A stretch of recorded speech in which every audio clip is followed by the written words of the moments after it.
There's finally some exciting action happening in New York City's mayoral race, but is it too little, too late? Both Andrew Cuomo and Sliwa came out swinging for the final mayoral debate, and this was one of the most savage moments of the evening. I understand my friend doesn't really understand government. The governor doesn't build housing in New York City. Not if it's you. No, legally, there are jurisdictions. The governor doesn't pick up trash. He doesn't run the fire department. That's what the mayor does. The mayor builds housing. The state allocates funding for localities. And I allocated more funding for housing than any governor in the history of the state of New York.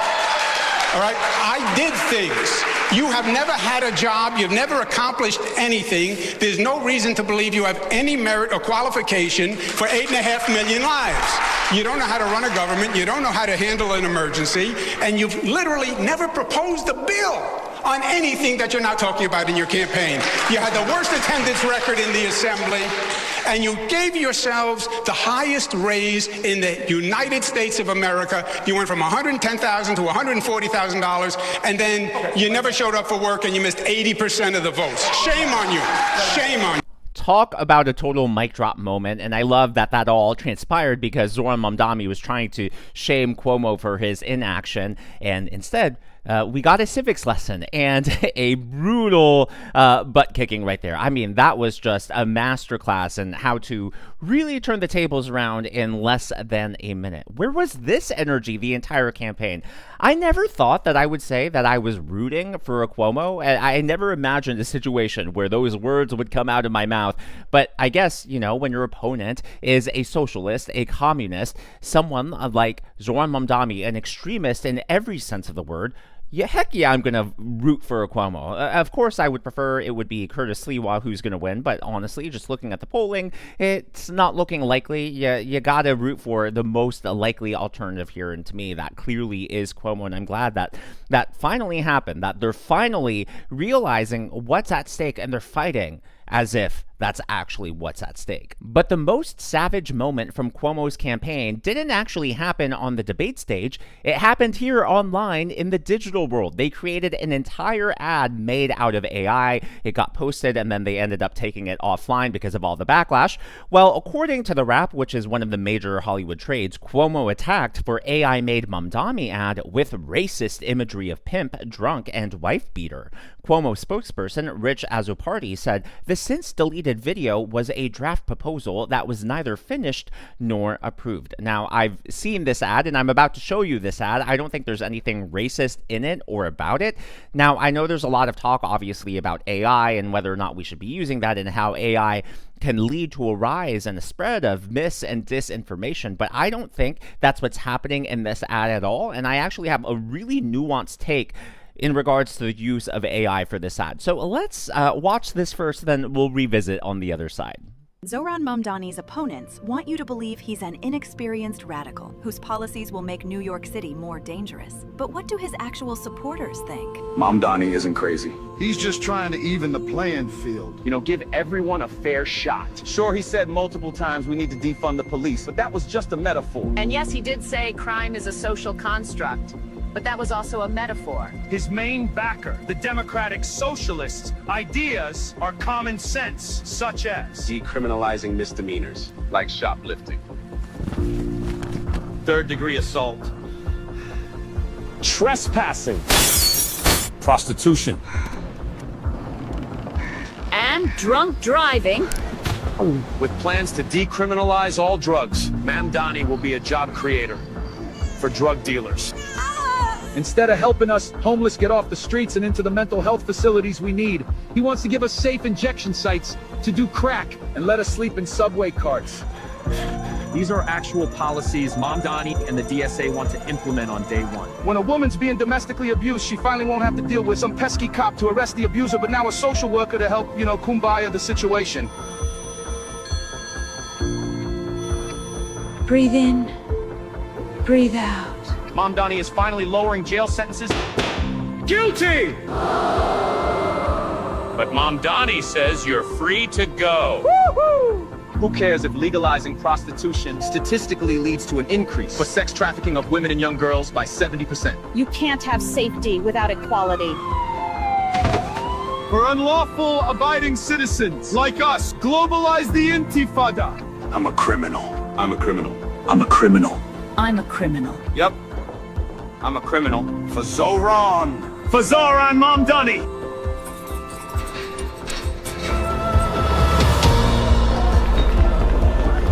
I didn't have a real job until I was 30, but sure, give me the keys to the city. What's the worst that can happen? Paid for by Cuomo for NYC. Personally, I think that ad is brilliant. And look, like I said before showing that ad, a lot of people are skeptical when it comes to the use of AI, but I don't think that Cuomo's campaign there was trying to spread misinformation. Rather, what they were trying to do was give New Yorkers, give the country a glimpse of the country into the future. They were trying to project what his radical policies would actually look like. So I think that was brilliant. It obviously was satire. Now, as a professional actor, I do not like the use of AI when you could use, human actors. I think that affects the entire industry, affects, the entertainment economy and the overall economy at large. So I would prefer that AI ads, stuff like that, be used more for proof of concept. But I definitely think that right there, they proved, hey, it's an effective ad. I wish they would have kept it up, but they fell to the pressure. And as the spokesperson said, it wasn't finished and, they ended up taking it offline. Well, it's not just Andrew Cuomo who is finally going hard after Zohran Mamdani. It's also the Republican candidate, Curtis Sliwa.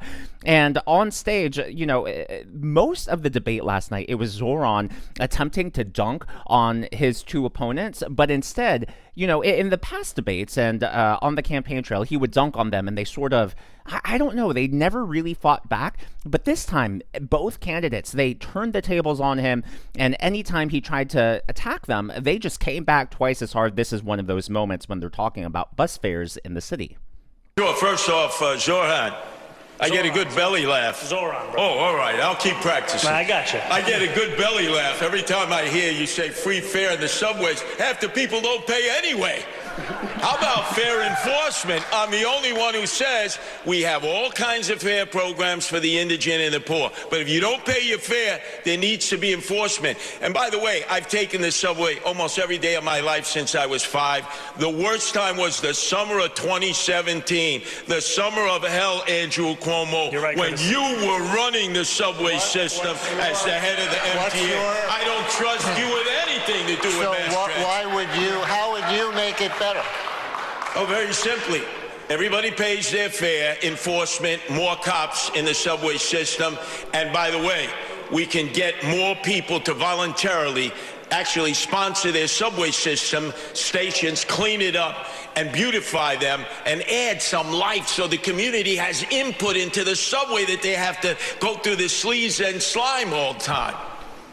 You could barely hear it in that clip there, but it definitely was there. You can rewatch it again and turn up your volume if you want. But you could hear people moaning, groaning, and booing in the background as he talked about, supporting the police and making sure everyone pays their fares to use public transport. And those people were clearly the Mamdani supporters in the audience. And what's really interesting about that is, despite the fact that Mamdani has this huge lead in the polling, as far as the audience that was present at the debate, it was very clear that Cuomo and Sliwa had more supporters, and Mamdani's supporters appeared to be more muted and underrepresented. Well, one of the big hypocrisies when it comes to Mamdani is he has all these radical policies, not just as far as the economy or government structure, but he's also an extremist when it comes to social issues. Yet, despite his social extremism, he's trying to get those votes of different social groups that the Democrats typically rely on. For example, he's trying to make huge inroads with the LGBTQ community. Well, Andrew Cuomo called him out on that because Zohran Mamdani was actually photographed with a woman who literally sentences gay people to death just for being gay. Take a look at this. Then you take a picture with Rebecca Kadaga, Deputy Prime Minister of Uganda. You take a picture with your father. You're smiling. He's smiling. She's known as Rebecca Gay Killer Kadaga. You're a citizen of Uganda. You took the picture. You said you didn't know who she was. It turns out you did. How do you not renounce your citizenship or demand BDS against Uganda for imprisoning people who are gay just by their sexual orientation. Isn't that a basic violation of human rights? I think he gets the question. The entire evening, too, you could see Mamdani. It was a grimace almost. He obviously was trying to maintain a slight smile, just this neutral, pleasant expression, but you could tell he was melting under the pressure. And he started blinking pretty rapidly, which is a change from not just the previous debates, but whenever we've seen him on the campaign trail. In all of these clips, you could tell he was physically uncomfortable, did not want to engage, was definitely not prepared for his two opponents to come out swinging like they did. I don't know where this sort of energy has been the entire campaign, and like I said earlier, I think if all the candidates had come out swinging like this, it could be a totally different race. But the way things currently stand, Mamdani has a huge lead. These are all the polls compiled by the New York Times. Well, Real Clear Politics shows Mamdani still has a giant 17.4% lead if you average all of the top polls. I know a lot of people typically don't like polls, but Real Clear Politics is usually good with their average. They take all the polls, average them out, and their cumulative scores tends to be pretty close to the final results. It's been true on the national level, especially when it comes to President Trump, and it's also been true on the state and local office election levels. And so this is not looking good. Well, Eric Adams has dropped out, and he says that he is going to endorse Andrew Cuomo. But the issue here is you can see Adams only has 6.6% of the vote. So even if 100% of Adams voters go to Andrew Cuomo, he's still going to be nowhere close to Mamdani. He's still going to be over 10 points behind. So realistically, either Sliwa would have to drop out or Cuomo would have to drop out, and I just don't see that happening. So the way things are going, it looks like this thing is going to be a slam dunk for Mamdani. Unfortunately, Curtis Sliwa is the Republican candidate, and he's actually, been doing a really good job with his campaigning, despite the fact that New York City is an overwhelmingly blue city. And one of the things I really appreciate about Sliwa is he's not like the normal politician who wines and dines and has private drivers and chauffeurs to everywhere he goes. He actually takes the subway everywhere, and he has been doing that because he's lived his entire life as a New Yorker, and so he's been campaigning literally in subway cars.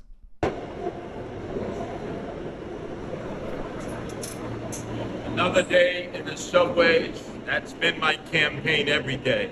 My focus group for those that ride.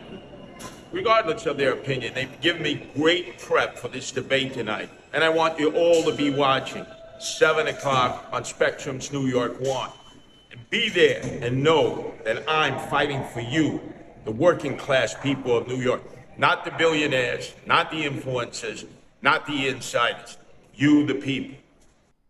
Now, is there a possibility that the polls are wrong? Of course there is. And I think, maybe Sliwa's support could be underestimated. There's a moment from the debate that's going viral. There's been a lot of talk about how young men have been going towards the Republican Party and how Republicans and conservative and independent influencers and content creators have been able to dominate the online conversation. And I think this all ties into something we saw during last night's debate. But before we get into that, I would like to acknowledge the members of today's Governor's Club. They are Jenny Rankin, always good to see you, and Bart Tenney, always good to see you as well. These are people who give tips and super thanks to the channel. Well, yesterday, Curtis Sliwa used some Gen Z slang on stage, and, I think this, first of all, I never thought I would heard this word used in public politics, let alone a debate, but who knows? Maybe this is his attempt to appeal to younger voters in New York. If there was a ranked choice election, how would you vote, Mr. Mamdani? If there was a ranked choice election? In this. You'd have to rank these. Myself, number 1, and Curtis, number 2. Mr. Sliwa. Oh, please don't be glazing me here, Zohran. Are you kidding? Mr. Sliwa, do you have an I answer? support ranked choice voting, but I'd only vote for myself. Mr. Cuomo? I love that Zohran and Curtis ticket idea. I don't know, I'm just enamored with it. I would just rank myself. Would any of you accept Mayor Adams' endorsement? Mr. Mamdani? No. Mr. Cuomo? Yes, I would. Mr. Sliwa? Absolutely not. Put that crook in jail where he belongs. And final, a fun one. Be careful. Be careful. What is your favorite live music venue in New York City, Mr. Sliwa? Oh, chain smokers. EDM. Under the K Bridge, I presume. That's right, the Kosciuszko Bridge. Mr. Mamdani. Forest Hill Stadium. Mr. Cuomo. Under the Kosciuszko Bridge. Have you seen a show Under the K Bridge? Who'd you see? No, I picked up my daughters at a show. Yeah, never thought I would hear the word glazing on a debate stage. Who knows, maybe Curtis Sliwa picked it up on the subway cars. Maybe he actually uses that word, or maybe he's trying to reach out to younger demographics, who knows. But in case you're not familiar with what glazing is, it's basically a slang term that is to suck up to someone or to give over-the-top or insincere compliments, and that's obviously what Zohran Mamdani was doing there. He definitely is very disingenuous with a lot of the things that he says. Well, last but not least, some of Hollywood is coming out really rabidly against Mamdani, and one of those people is actor Michael Rapaport. He's someone I don't typically like, and I've actually covered him on the channel before, but he is all in against Mamdani. Finally, Hollywood at least seeing some light when it comes to their crazy politics. And Michael Rapaport has actually started a website called ZohranTheMoron.com. Take a look at this. Zohran the Moron, the of Astoria, Queens, liar, backpedaling 2 days before the debate. You're a politician, a smiley, giggly, perpetually dumb in the face looking politician. This guy is a 2-bit snake oil salesman. In 2020, he said all these things about the NYPD. They're anti-this, anti-that, and a threat to public safety. He tweeted it, you see? And he still hasn't taken it down. Why? Because he believes it. Yeah, he's apologizing because it's election season. This thinks he's the mayor. He thinks he has won. November 4th is the election. Start voting October 25th. We must defeat Zohran the Moron, a.k.a. the terrorist of Times Square, a.k.a. Dick Stain Zohran Mamdani. The actual election is November 4th. You ain't the mayor. You ain't our mayor, and you certainly ain't never, ever going to be my mayor. Let's take this motherfucker down. Ooh, yeah. And if you go to Zohran the Moron, it's just, I love it. I love it. Again, my question is, where has this passion, where has this fighting been the entire campaign season? It's almost like you've saved all the good stuff right to when it's too little, too late. As always, though, all of this is just my analysis and commentary. That's what's happening in the world of politics from my point of view, and I would love to hear from you. So we saw that ad from Cuomo, the AI ad. What are your thoughts on using AI ads in AI memes in politics? Are you for it? Are you against it? If you're against it, why? And if you're for it, like, what are your thoughts? So, like, do you have any concerns, or you think it's free speech? Go for it. You have no issues. I'd love to hear everyone's comments on that down below. And obviously, I gave my thoughts earlier in the video, but the too long didn't read version is I'm totally fine with it. I think that it was clearly trying to depict the future and help people visualize what life under Mamdani would actually look like. My only qualm is hey, use this as proof of concept, similar to how you would create, you know, the illustrated storyboards, and then actually hire talent, hire crew, hire cast, hire all the different jobs to actually produce the ad. But hey, AI is a good start. If you haven't already, please be sure to leave me a thumbs up. I know it's a simple thing to ask for, but it really does help me reach more viewers like you in the algorithm. Be sure to smash that subscribe button and to check out one of these videos.